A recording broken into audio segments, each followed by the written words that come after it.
Assalamu alaikum everyone. You're listening to episode 26 of the Muhammad Ghailan podcast with yours truly as the host. Today what I want to talk about is a question that I've been reflecting on for the past while, and it's an uncomfortable question for many people to reflect on and to contemplate because we oftentimes subconsciously block it out.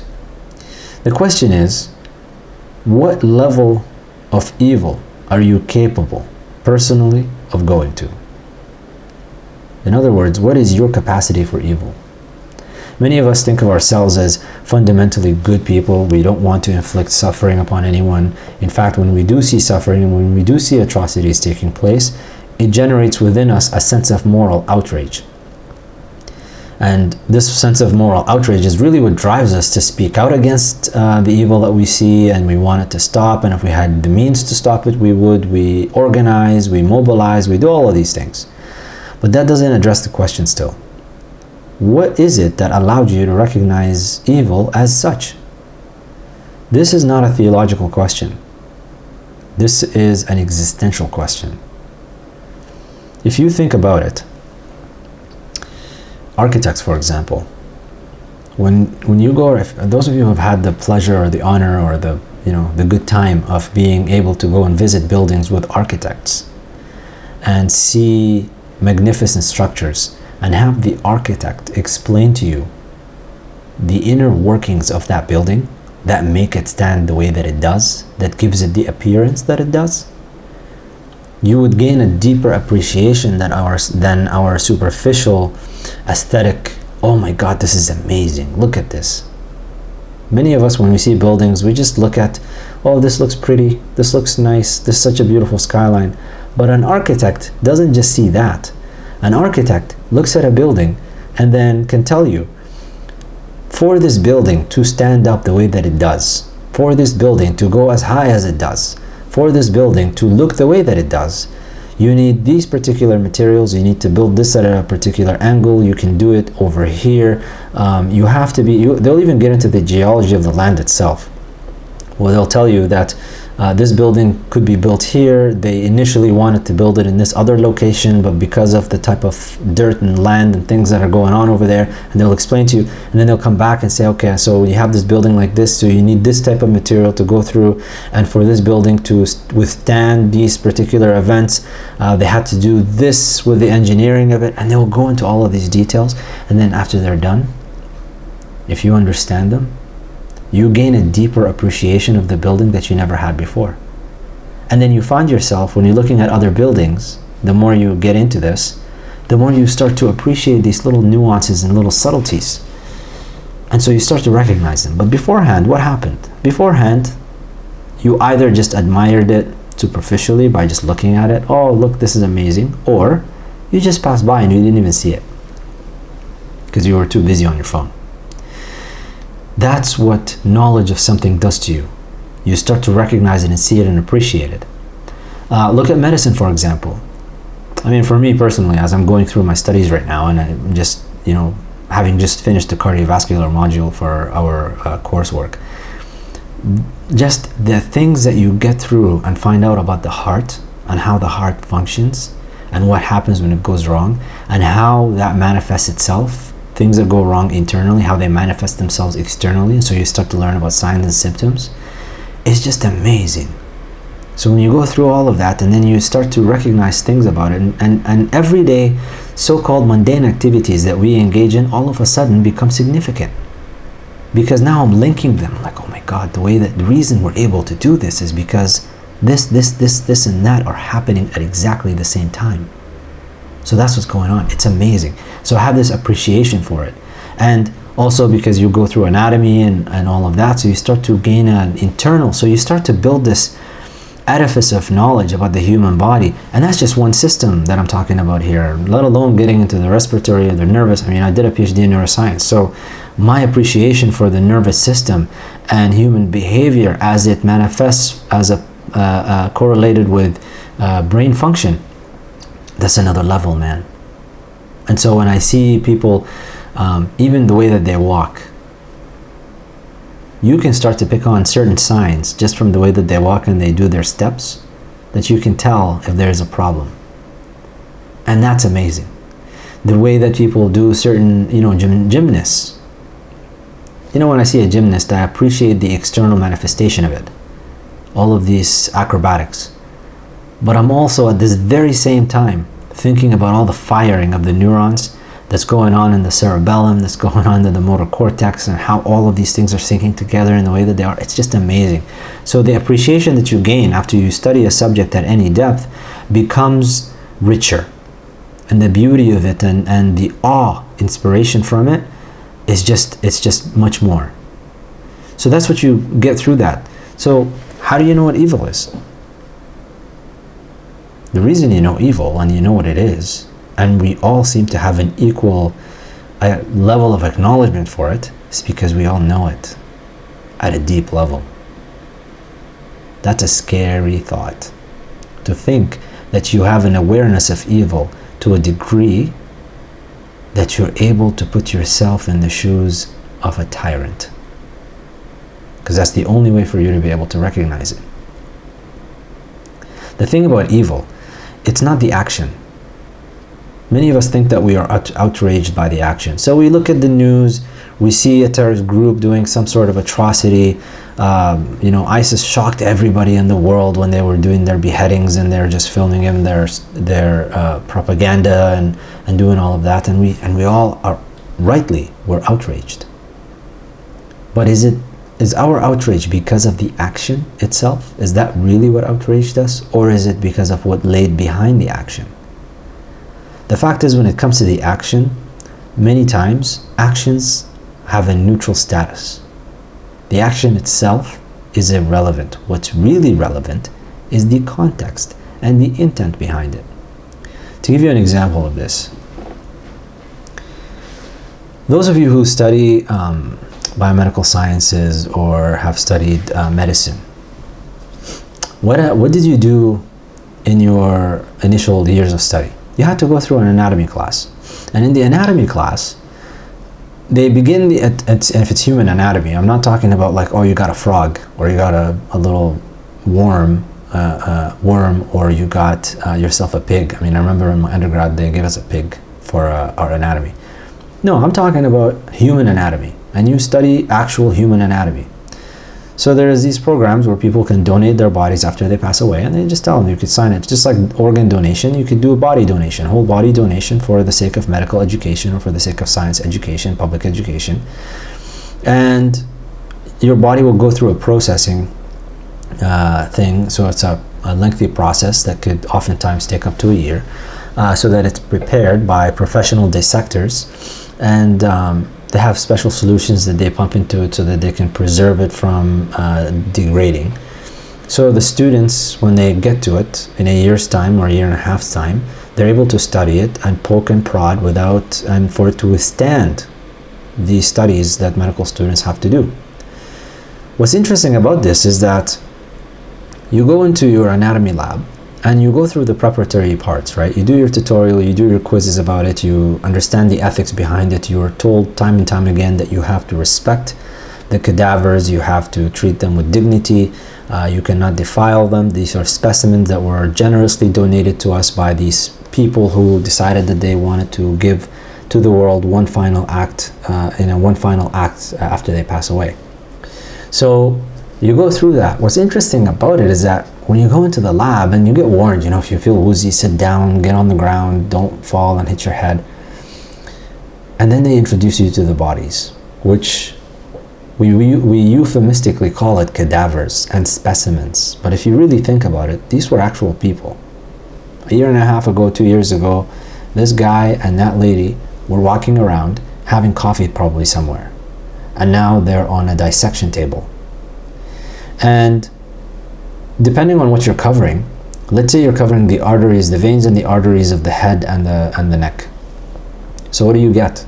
You literally go and pick up a plastic bag that has a head in it, somebody's head, and you pull it out and you start with your prod, right? You get this little thing and you can start to point out, or your teacher, your tutor will come in and start pointing at different parts, and they would ask you like, okay, what is this? And this goes to where? And what are the tributaries of this vein? And what are the branches of this artery? And you just go through all of that stuff.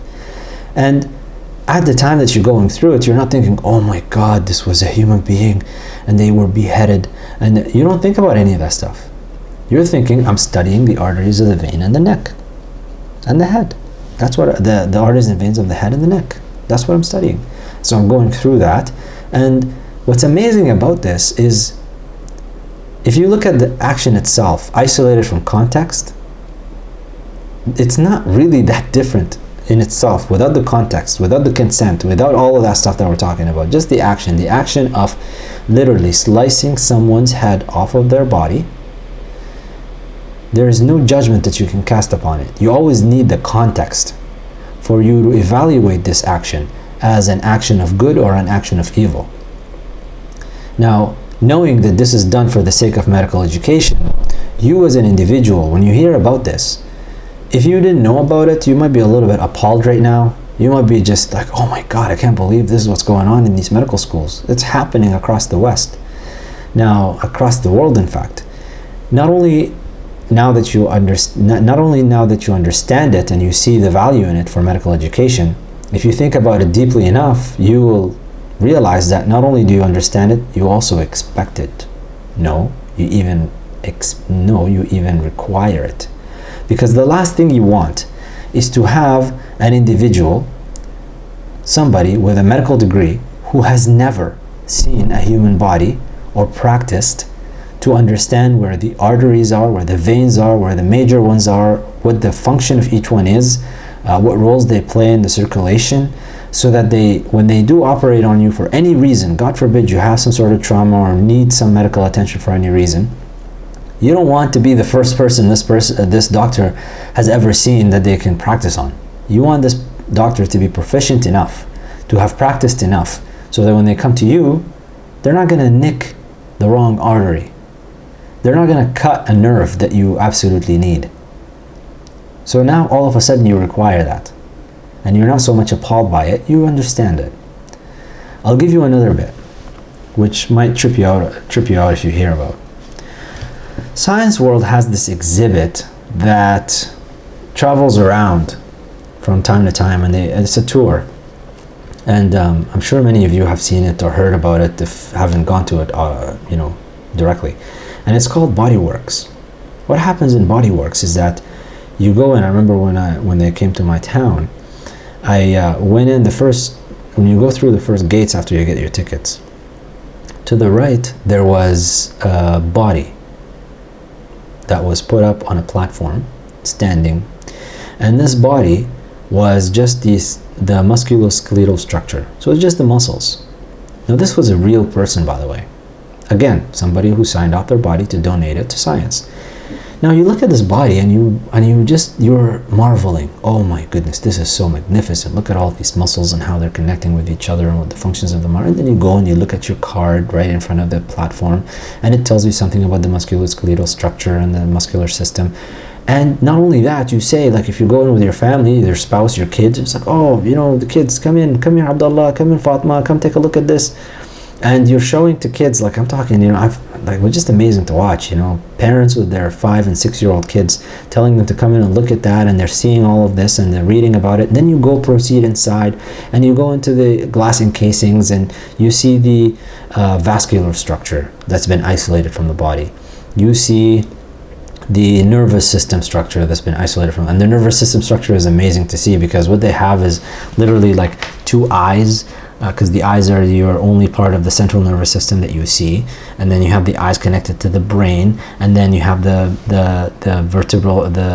spinal cord, and then you have all of the different veins that come out of the spinal cord, and that's just sitting in its own glass encasing. And then you have another one for the vascular structure, and then you have another encasing that has the gestation periods and the different developmental periods during gestation for a fetus. And what's amazing about all of this is that all of these were real people. These are real human beings that were around at some point. I mean, even the one that you saw at the beginning, that's the musculoskeletal structure, and you marveled at. If you isolate that from the context of Bodyworks, and the context of consent and somebody donating and the ethics and all of the regulations that it went through and the acceptances and all of that, isolated from them, just look at it as itself. What happened was this person died and was skinned. And now you're just looking at a skinned body so that you can appreciate the workings of the human being. And not only are you appreciating it, you're having popcorn while you're doing that. You're even telling the kids, all right, so kids, like we've just seen all of that, do you guys want to go have lunch? And the Prophet ﷺ said, "Udhkuru hadiman ladhat." Remember the thing that will cause you to kill your desires. And he was speaking about death. And what you see at Body Works is a consequence of death. If you think about it, divorced from the context that it's in. So context is important. So it's not the action, the context is absolutely essential for you to judge the action as evil or not evil.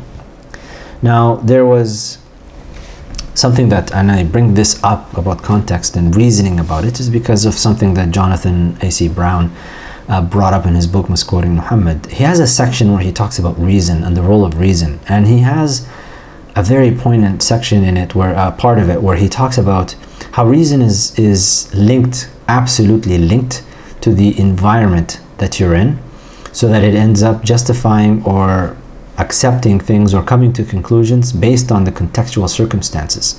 And therefore, it's very difficult for you to judge something as objectively good or bad using reason alone. And that was the problem with the Mu'tazila, as he mentioned. And that's why the Sunnis follow the Ash'ari or the Maturidi position of you need to have an external source that you appeal to before you start judging things as good or evil. Because as Jonathan Brown mentions, what tells you that it's really objectively good or evil? Is it just because it could just be your current modern moral sensibilities? The culture that you live in could have influenced you in a way that you're unaware of. Now, this unawareness of the culture around you and the context that you're in and the forces that can come into play could lead you down a path that you may not be aware of. And it starts off always with a small step. Take, for example, somebody like Joe Papp. Joe Papp was a U.S. cyclist from in the U.S. national team, and he was embroiled in the whole scandal with Lance Armstrong and the doping scandal. Now, Joe Papp was the dealer for EPO and performance-enhancing drugs for everybody in the team. The interesting thing about it is that Joe Papp did not wake up one morning and decide, I'm going to be a drug dealer. In fact, his lifelong dream was to be on the U.S. national cycling team. So what happened that got him to the point of all of a sudden being a drug dealer? It all started off with just looking after himself. He was too tired. He was, I don't know if he was sick or not, but somehow he was getting some prescriptions, I think, from his doctor for testosterone replacement and for EPO to help him recover. And that was the point behind getting this stuff. Now, when he was no longer able to get prescriptions, he found a source in China and he started getting it from China. So that was his step one, going down the illicit path. I'm going to get it from China. And he started getting his own supply. Now his buddies started to find out that he was getting his own supply. So what do? The obvious step is, can you please get us some along with you? So now he's selling performance-enhancing drugs to his buddies. He's effectively a drug dealer. And then before he knew it, he started to get requests from outside, anonymous requests on the internet. People asking for more. Can you please give me this, give me that? And so he started to deal. There was a French woman even involved in this, one of the French cyclists that was involved in the doping scandal. And all of these people got banned from the cycling association. But look at the slow progression that he went on. It started off with something just for his own sake, and then it went all the way to the end where he became a drug dealer. He was in court, and now he's a staunch anti-doping advocate. But the point is, he started off with small steps at a time, and the context around him facilitated these things in a way where he was always just kind of going along with the program. Now, one thing in the Quran that's always mentioned and repeated time and time again is the idea of being in heedlessness. Being heedless and unaware of how your behavior is being influenced by your current context and surroundings, to the point where you find yourself holding positions you never thought you would hold. I mean, a lot of your beliefs, if you think about them, a lot of what you find now viscerally rejected, Is that really you, or is it because of where you live? Take a second and reflect on what you used to believe 10 years ago. And then all of a sudden what you believe now. Positions that you held 10 years ago versus positions that you held now. Sometimes it could be a genuine understanding that your knowledge has grown and you now understand things at a deeper level, and so you've changed your position in a conscious way. But I'm talking about your emotional reaction to certain things. I'll give you an example. I was watching Dave Chappelle's special on Netflix, especially the Age of Spin. That one was a good special. As I was watching it and some of the jokes that he was making, I personally found myself cringing a little bit. It's like, oh, that's not right. You should not be joking about this. This is not right. But 10, 15 years ago, I wasn't cringing. I watched the Dave Chappelle specials before. It's still authentic Dave Chappelle. He didn't change. He was still being himself. He was still being brilliant with his social commentary in a comedic way. What is it that made me have these reactions all of a sudden where I was cringing? And the question to ask is it justifiable that I'm cringing now, or is it not? These are things I reflect on and just to consider, because the reason I'm cringing is not because I've contemplated and thought about necessarily, but the context. It was quite amazing to see. I think Dave Chappelle offers us a case study, because the man disappeared from the public platform for, what is it now, 10, 15 years? He hasn't been doing much, and now he's releasing these specials, and you're seeing kind of a transition now. It's almost like a blast from the past. And then I found myself going back to watch some of his older specials, and what he used to say back then, some of his jokes, man, you would not get away with it today. So what is influencing my particular emotions now? And if you understand much about the psychology of rationalization and reason, oftentimes we engage in a lot of rationalizations. We have feelings about one thing and then we change our feelings. And what is it to change our feelings? I did a scatter thought video a while back, and it was about a sister who was having problems with her husband, who was now rejecting the hijab, not accepting it. She wears the hijab, but he wasn't having it.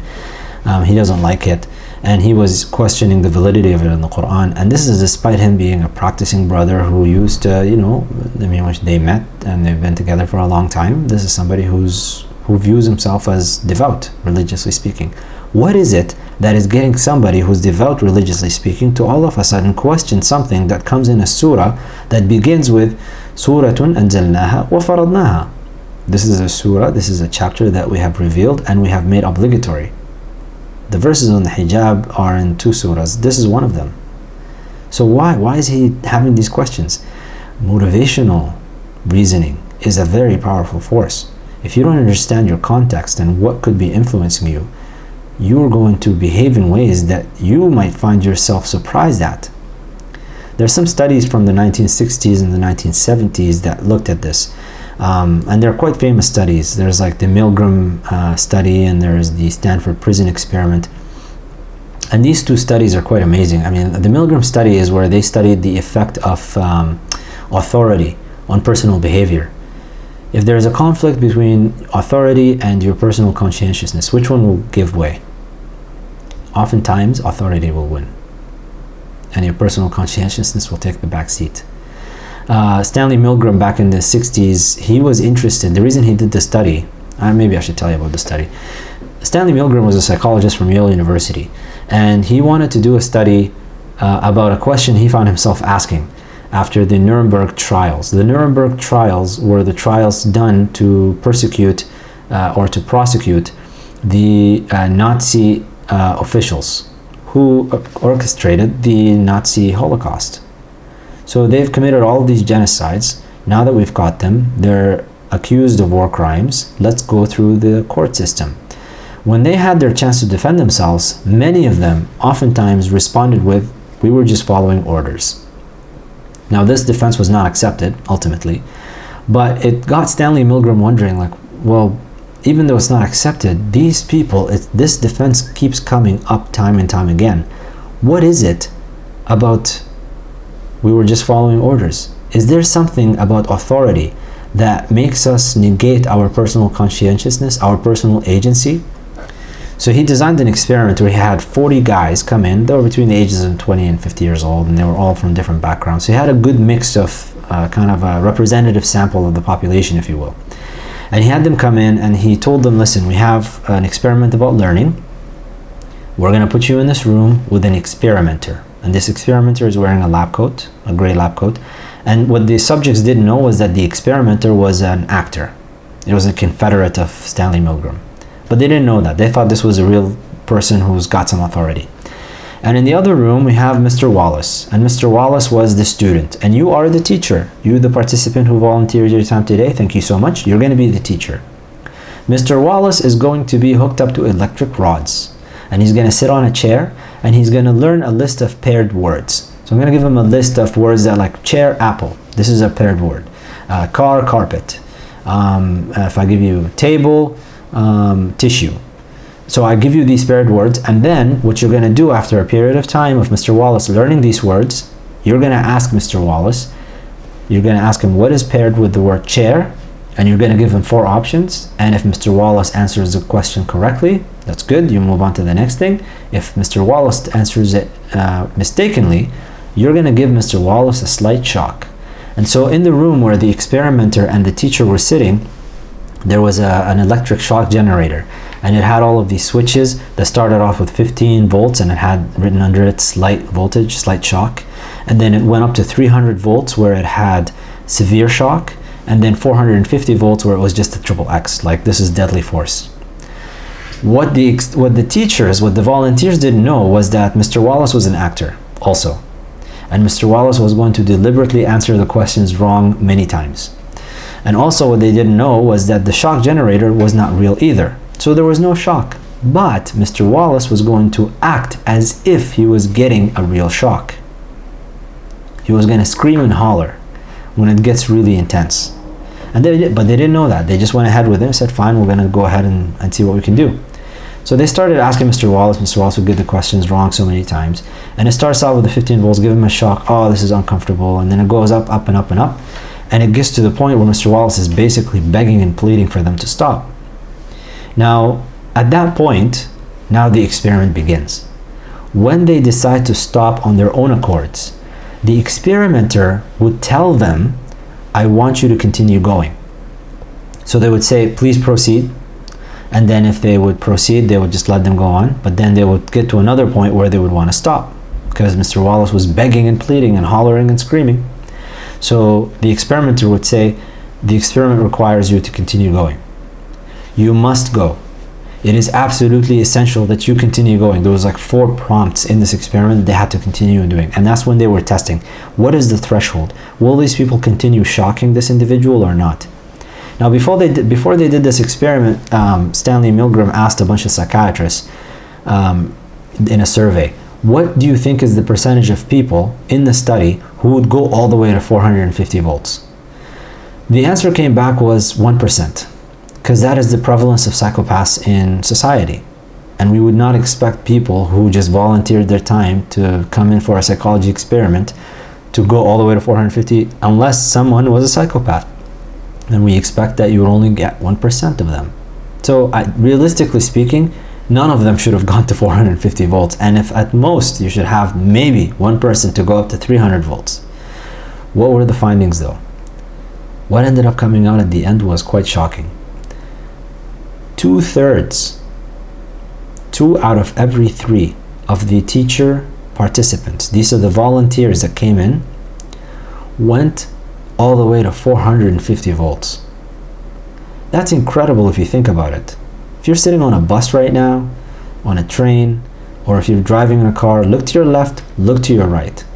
2 of you people would torture somebody all the way and kill them with 450 volts worth of electric shock for simply getting an answer wrong in a word pair game.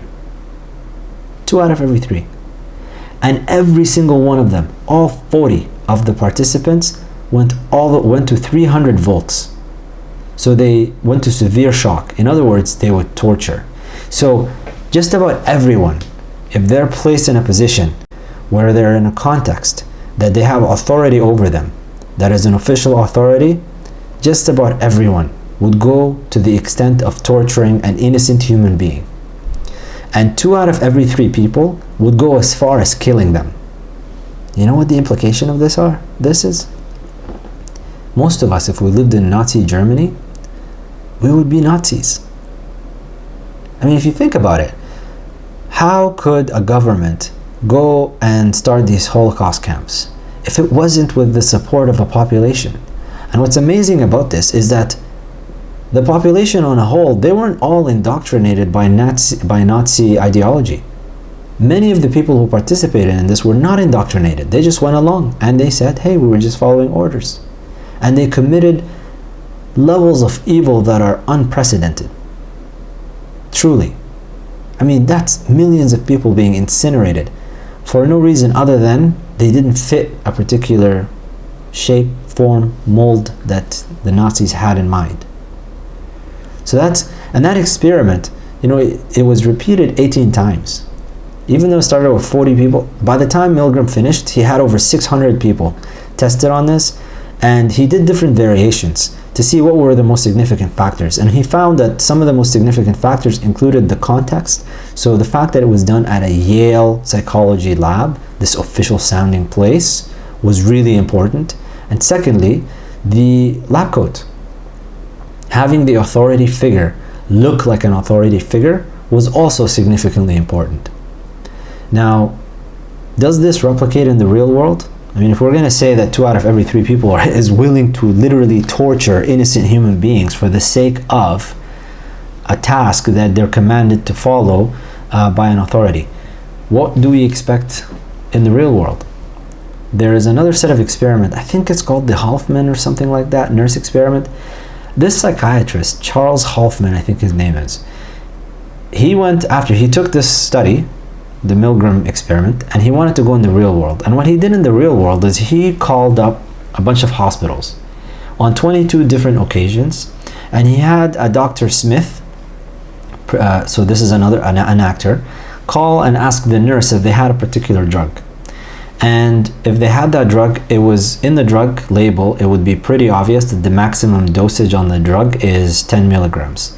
But then when they come back to report to the doctor, yes, the drug is available, the drug was not on the ward list, by the way. The maximum dosage was 10 milligrams, and they're getting this over the phone. The doctor, Dr. Smith, would tell him, give 20 milligrams, so double the dosage amount, the maximum amount, to a Mr. Jones, who was also another actor, and of course the drug was just a sugar pill. But the nurses didn't know any of this stuff. They just thought they were talking to an actual doctor, and the doctor told them to give a Mr. Jones, give him 20 milligrams. So they had 2 groups. The first group, they just asked the nurses outside of the context. They just said, hey, would you do this? Would you actually follow along with this? Now remember, if the nurses go ahead with this, they would break 3 rules. You're not supposed to take orders over the phone. Dr. Smith claimed that he's going to come and sign the authorization form later on when he came to see Mr. Jones. So you're not, definitely a big no-no. The drug itself was not on the ward list, so you can't even give it. Little below maximum or above maximum. You can't give this drug because it's not on the ward list. And thirdly, you give double the maximum dosage. So the nurses that were just asked about this, how would you behave? How would you go about this? They said, we would never, no way. 21 out of 22 of them said, no, we wouldn't do it. So only 1 out of 22 claimed that she would go along with what the doctor commanded her to do. Doctor said, give Mr. Jones 20 milligrams of this drug. It's not my business. It's on the doctor. In the real world though, when they actually went ahead and did the experiment and tested another group of nurses, 22 nurses, do you know what the result was? It wasn't 2 out of every 3. It was 21 out of 22. 95% of the nurses went along with it and obeyed the doctor and gave Mr. Jones double the maximum amount of a drug that was not on the ward list, and they did it over a phone call. So they broke all 3 hospital rules. So in the real world, the actual compliance seems to be much higher than what was going on in the experiment. That's really troubling and amazing and fascinating, and requires a lot of deep reflection on our part, that we're able to just take authority and allow authority to manipulate us in a way if we're not aware of what's going on. That's why the Prophet ﷺ said in a hadith, it's narrated in Sahih Bukhari. He said, سيد الشهداء حمزة بن عبد المطلب ورجل قام إلى سلطان جائر فأمره ونهاه فقتله. That the master of martyrs on the Day of Judgment is Hamza ibn Abdul Muttalib, the uncle of the Prophet ﷺ, and a man or a woman who stands up to a tyrannical ruler, commands them to do good, forbids them from evil they might be doing, and then get killed for it. In other words, not obeying authority if it's wrong. That's why the Prophet ﷺ said, لا طاعة لمخلوق في معصية الخالق. There is no obedience to a created being in disobeying the Creator. So there is this understanding in the Islamic tradition that you have to think about this, you have to reflect.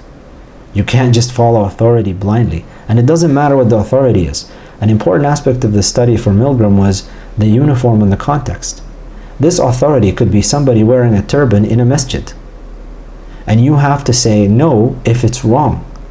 Now, how do you know that it's wrong? You have to study. You really do have to study. And you have to understand your tradition at a deeper level than just fatwas over TV shows and things like that. You have to understand how all of this got put together. And that's why I always advocate you need to get teachers, traditional teachers. They're often not famous. There are going to be people in your community who studied this and understand it at a deeper level, and they can go through it with you.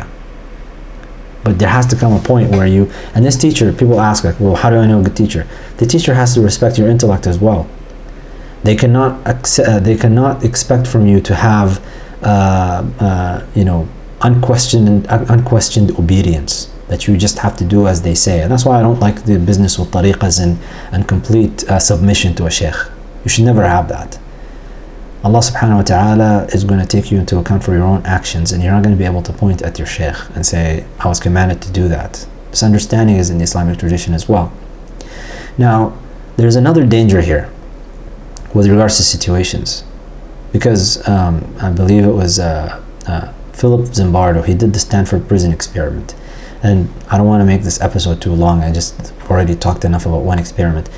But Philip Zimbardo was mentioning in another interview that one lesson that he got from Stanley Milgram is that all evil begins with 15 volts. If you compromise with one little step, don't be surprised if you continue on to levels and degrees that are much greater, where you end up killing somebody over something so trivial. Your capacity for evil should trip you out. It's not about the action itself, the context. And so you have to, how do you exercise? Because a lot of these studies in psychology basically support what they call a disposition, a situational influence versus a dispositional. So it's more about the situation rather than about the disposition of the individual. And I think I'll close off with just a final experiment, which is quite a fascinating experiment. This experiment was in the Princeton Seminary, the Princeton Theological Seminary, and I believe it was in the 70s that they did this experiment. And in this experiment, they wanted to understand, it's called the Good Samaritan experiment. The Good Samaritan is a story that's in the book of Luke, I believe, in the Bible. Those who are not familiar with it, I recommend you go and read it, read up on it. It's a wonderful story where a lawyer is asking Jesus Christ, who is a neighbor and what is the greatest advice, and Jesus says to love the Lord with all your heart and all your soul, and to love your neighbor. And so the lawyer asks, well, who's my neighbor? And he gives him the parable of the Good Samaritan. And the Good Samaritan is this man was coming back home. He got robbed by a band of brigands, and he was stripped naked and he was left half dead. And a priest passed by, stepped over him and continued going. And this was a man from the Jewish tribe of Israel, children of Israel. So a priest passes by, supposed to be somebody from amongst his people, doesn't help him. And then a Levite passes by, looks at him, doesn't help him either. But then a Samaritan passes by. And Samaritans and Jews were not seeing eye to eye. They were more like enemies. Yet this Samaritan sees this Jewish man who's laying half dead, cares for him, puts him on his donkey, takes him to a place, puts him into the care of somebody, pays for his care, and basically saves his life. And Jesus says, who do you think is the neighbor to this man? And the lawyer says, the Samaritan was the neighbor to this man, and he's the one who showed him, love your neighbor as you love yourself. Now, this particular story, they had students from the Princeton Seminary. Now, think about this from an Islamic perspective. Imagine yourself with students of طلاب علم, students of sacred knowledge. And these individuals are going to be studying to be mashayikh. Now, in their quest to study to be mashayikh, they were brought over to a room, and they were asked in this building, can you write, and they were told, this is a study about vocational calling for students at the theological seminary. Can you write us a 3 to 5 minute talk about being a minister? So imagine somebody being asked at a Dar al-Ulum or something, can you write a 3 to 5 minute talk about being a sheikh, about being an imam for the community and all of that? And they divided them into 2 groups. They asked the first group to just write a talk about that. And the second group, they asked them to write a talk about it, but incorporate the story of the Good Samaritan into their speech. And the reason they asked them to do that was they wanted to know, does thinking religiously, thinking about religion, having religious thoughts, influence behavior? Now, what behavior are they looking for? In the study, as part of the study, they had all of the groups divided into 3 smaller groups. And the groups were all told halfway through their writing exercise that they had to go to another building, and they were given a map to go to another building where they would give this speech. Now, the 3 groups were divided into, one group was told, you have some time, you should get going, you have a few minutes before you have to give your speech. So they had ample time that they can relax and go easily. The second group was told, it's time for you to go, you're going to be late if you don't leave now. And the third group was told, oh my God, you're already late a few minutes, they've been expecting you, you need to get going. And so what they were wanting to know is, does being in a hurry influence someone's ability or someone's disposition to helping another person? Now here's where the experiment gets interesting. They had a man, an actor, lay in an aisle that they had to pass through on the map, lay in an aisle and was in pain and moaning and moaning about it. So as they're going and passing by, they had enough room to pass by the man. Now, the first thing, does having religious thoughts, being told about the Good Samaritan, I mean, think about the situation. It's exactly like what they're going to talk about, the Good Samaritan, give a talk about being a minister. You're going to be a sheikh. What are you going to do here? Is that going to influence how much they're going to help the person as they're passing by? They found out that it had no influence. In fact, some of those who were going to give the speech in the other building literally stepped over the man who was laying on the ground, moaning. Didn't even help him. And yet they're going to give a speech about the Good Samaritan. So simply thinking religious thoughts is insufficient. The other thing that they found out from the study was being in a hurry, on the other hand, was important. Those who were not in a hurry, they took their time, they would stop, they would ask if he needed help, they would wait, they would direct the person. Of course, an actor, he wasn't in any pain, but he definitely looked like he needed help. Versus those who were in a hurry, those who were told that they were late, hardly ever stopped. Most of them just kept going. So it turns out the situation was really important to determine how these people behaved. Why is this important? Some people look at the study and think, oh, this negates free will, this negates the idea that you're going to be fundamentally a good person. No, it doesn't. What it does tell you is that you have to pay attention to your situation, because you have control over how you construct your situation. You have almost like a meta-awareness of your situation, and you can adjust it to a degree. An example of that, the Prophet ﷺ talked about الْمَرْءُ عَلَى دِينِ خَلِيلِهِ فَلْيَنْظُرْ أَحَدُكُمْ مَنْ يُخَالِلْ, that the individual is always going to be upon the religion, or in other words, upon the way of his companion or her companion. So you have to, first of all, your situation begins with your surroundings, with your company. Your company is really important. If you find yourself surrounded with company that makes you consider behaving in ways that you don't want to behave, then you have to reconsider your company. If you are in a situation where you find yourself more likely to fall into sinful behavior, you have to wonder about that. You can't pretend. I mean, the Islamic tradition is interesting. There's a simple example from Maliki fiqh. I remember back in the day when I was studying the introductory text of Maliki law, and one of the things that they were telling us was that, what about a woman in her menstrual cycle? Is it permissible for the spouses to engage in kind of foreplay? They're not going to engage in intercourse because it's not permitted during the woman's menstrual cycle, but are they allowed to at least have a little bit of fun? And the Maliki position was, yeah, they can, but under one condition. The woman has to cover from her navel to her knee. She cannot have anything exposed between her knee to her navel. Well, why? Is it because her thigh, for example, it's not a permitted area? That's not the reason. That's her spouse. There's nothing wrong with him doing, enjoying, for them both to be enjoying each other in that way.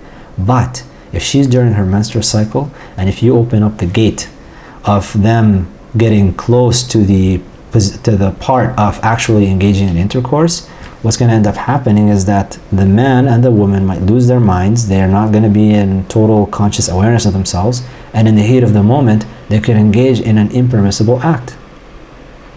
So there is this focus in the law that says you have to control the situation. The situation is controlled, and that's what in usul al-fiqh is called saddu dharaya, closing off the means. You control the situation so that you don't fall into that problem. And that's why you have, in Islamic law, they will tell you, you cannot, for men and women, for example, there is this sensitivity of having all of this, people dismiss it, but you can't just dismiss it. You have to think deeply about this stuff and consider where it could lead you to. The idea of being isolated in a room just between unrelated males and females, so that it's just the guy and the girl by themselves, and they're quote-unquote studying in a library room away from everybody. I mean, what do you think is going to happen next after that? If there is any sort of attraction between the two of them, and there is no prying eyes, and people forget that their Lord watches them all the time, what do you think is going to happen? And then you go down the line of one step after another step after another step after another step, and then what's the end? Also look at people that cheat on their spouses, because going into Nazi era type of stuff may be a little bit too far-fetched for you. Think about things that are more relevant for you. People that cheat on their spouses, do you think that people kind of wake up in the morning and think, I'm going to go cheat on my spouse today. That's what I'm going to do. It always starts off with, all evil starts with 15 volts. It always begins with one thing, and the situation, the way that it's constructed. And what's amazing about it is many of us are aware of all of the different factors in the situation that get us to behave in a particular way that we may not want to behave. So you have to control your situation. You have to be diligent about it in a way where you're not paranoid, but you're aware of what could happen. You also have to engage in some sort of meditative practice where you reflect on what things you could engage in that could make you fall into erroneous behavior. I think we're hitting the 50-minute mark, and my voice is getting tired, and I'm sure your ears are getting tired. But this is quite a heavy subject. I might touch on it again in the next episode and talk about the Stanford prison experiment, because it's a fascinating thing, and the implications from it that we can understand. But with that, I think we'll just leave it there. I'm just going to push it again with the AndalusOnline.org. We just finished, I just want to finish off. We just had a wonderful webinar where we talked about the Jonathan Brown's misquoting Muhammad. It was like an hour and a half. And the video is up for those of you who are members in the videos page in Andalus Book Club. If you're not a member yet, you know where to go. And I think we'll leave it at that. سبحانك اللهم وبحمدك أشهد أن لا إله إلا أنت أستغفرك وأتوب إليك.